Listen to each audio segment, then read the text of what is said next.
lang sa'yo pag dumating yung lindol, kahit nangyari man yung lindol, hindi ko mapigilan, hindi natin mapigilan, ikaw naman, safety.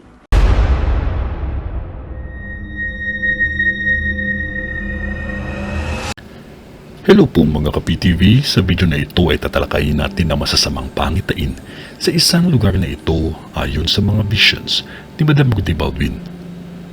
Pero kung ikaw ay hindi pa nakasubscribe sa aking channel, baka naman.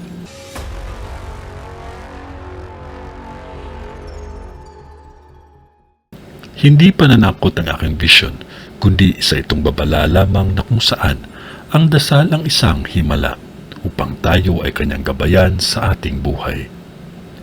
Isang sasakyang panghimpapawid ay nakakita ko na maaaksidente sa kalawakan at malinaw ko po itong nakita na magaganap pa lamang. Sasakyang himpapawid ng Pilipinas. Uulitin ko ulit, sasakyang panghimpapawid po ito ng Pilipinas. Kung minsan magkakaroon man ng delay ang flight natin dahil sa sinusuri o sinusigurado muna nila ng maayos ang lahat bago umalis, huwag po tayo mainip.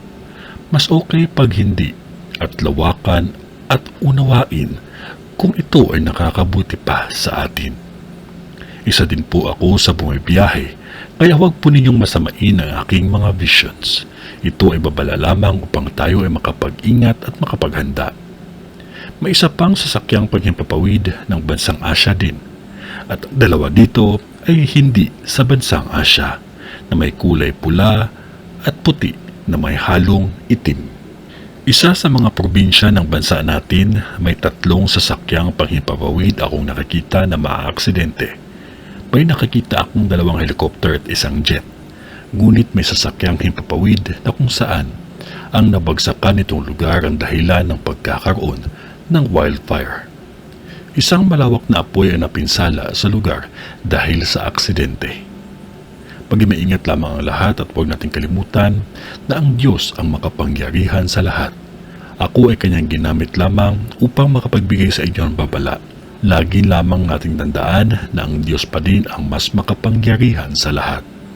Manalangin. Ito ay ang vision ni Madam sa himpapawid. Sa ngalan ng Diyos Ama, ng Diyos Anak, at ng Diyos Espiritu Santo. Amen.